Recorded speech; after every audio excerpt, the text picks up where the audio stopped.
तो दोस्तों कोलगेट ने अपने Q2 के नंबर को डिस्क्लोज कर दिया है। तो चलिए देखते हैं क्या है Q2 के नंबर्स के अंदर। लेकिन उससे पहले बता दूं, कंपनी की ओर से डिविडेंड की भी अनाउंसमेंट की गई इस क्वार्टर में। 24 रुपये के हिसाब से कंपनी आपको डिविडेंड देने जा रही है, जिसका जो रिकॉर्ड डेट होने वाला है वो आपको होने वाला है 19 नवंबर। तो याद रखिए 19 नवंबर कंपनी का रिकॉर्ड डेट है कंपनी के 24 रुपये डिविडेंड के लिए। चलिए नंबर देख लेते हैं। डाटा लाख्स में, मैं आपको क्रोर्स में बता रहा हूँ। तो देखिए पिछले क्वार्टर में कंपनी 1420 करोड़ का रेवेन्यू जनरेट की थी ऑपरेशन के थ्रू। पिछले साल 1609 करोड़ के आसपास, जबकि अभी देखें तो 1507 करोड़ आपको जाता हुआ देखने को मिला। तो साल दर साल जाते हैं तो साल दर साल कंपनी के रेवेन्यू के अंदर एक हल्की सी गिरावट आपको देखने को मिली। लगभग 6% के आसपास की गिरावट है कंपनी के रेवेन्यू के अंदर साल दर साल।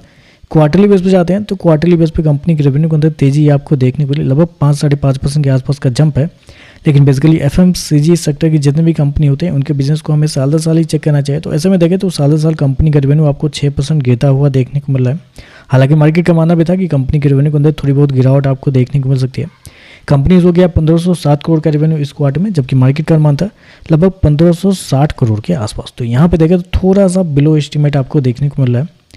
चलिए कंपनी खर्च क्या निकलते हैं वो देख लेते हैं। तो देखिए पिछले क्वार्टर में कंपनी 1020 करोड़ खर्च की थी, पिछले साल 1164 करोड़, जबकि अभी देखें तो कंपनी खर्चे 1092 करोड़ आपको जाता हुआ देखने को मिला। तो खर्चे भी देखें तो खर्चे भी कंपनी के ज़्यादा आपको देखने को मिल रहा है। और बेसिकली ज़्यादा भी नहीं कहेंगे, क्योंकि इन्वेंट्री के नाम पे कंपनी को इस क्वार्टर में 139 करोड़ का ही फायदा हुआ है। सॉरी, 13.5 करोड़ के आसपास का फायदा हुआ है, जबकि पिछले साल लगभग 24 करोड़ के आसपास का फायदा हुआ था। फिर कंपनी के कुछ बाकी एक्सपेंसेस भी देखते हैं तो वहाँ पे भी थोड़ा सा कंप्रोमाइज़ आपको होता हुआ देखने को मिला। अदर एक्सपेंस थोड़े से ज़्यादा देखने को मिल रहे हैं, क्योंकि क्वार्टरली बेस पे जाते हैं तो 5% के आसपास का रेवेन्यू जंप है। लेकिन अदर एक्सपेंस देखते हैं तो क्वार्टरली बेस पे लगभग 22% के आसपास बढ़ता हुआ देखने को मिला। तो अदर एक्सपेंस भी थोड़े ज़्यादा देखने को मिला है, जिसकी वजह से प्रॉफिट थोड़ा सा इस क्वार्टर में कम देखने को मिल रहा है। चलिए कंपनी का प्रॉफिट क्या हुआ देखते हैं। पिछले क्वार्टर में 320 करोड़ का प्रॉफिट था, पिछले साल 395 करोड़, अभी देखें तो गिर के 327 करोड़ आपको जाता हुआ देखने को मिला। तो साल दर साल जाते हैं तो साल दर साल कंपनी के प्रॉफिट के अंदर एक बड़ी गिरावट आपको देखने को मिली। लगभग बोल सकते हैं आप 17% के आसपास की गिरावट है कंपनी के प्रॉफिट के अंदर साल दर साल। जबकि क्वार्टरली बेस पे जाते हैं तो यहाँ पे भी कंपनी का प्रॉफिट जो है वो लगभग फ्लैट ही देखने को मिले। 2% के आसपास की तेजी आपको देखने को मिली। लेकिन ऑलरेडी मैंने आपको बताया कि आपको साल दर साल ही चेक करना है।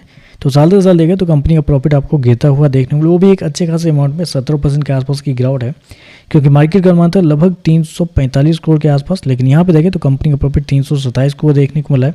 तो रेवेन्यू प्रॉफिट दोनों देखें तो बिलो एस्टिमेट आपको देखने को मिला है। ईपीएस की बात करते हैं, पिछले क्वार्टर में 11.79, पिछले साल 14.52, अभी देखें तो 12.04 आपको जाता हुआ देखने को मिला है। तो ओवरऑल देखा जाए तो नंबर कुछ खास नहीं है, थोड़े से कमजोर ही नंबर आप कहना चाहेंगे, क्योंकि रेवेन्यू प्रॉफिट दोनों देखें तो गिरता हुआ देखने को मिला है और थोड़े से बिलो एस्टिमेट भी आपको देखने को मिला है। तो चलिए बस आज के लिए बस इतना है। वीडियो पसंद आए तो लाइक कीजिएगा, साथ में साथ चैनल को सब्सक्राइब जरूर कीजिएगा। धन्यवाद।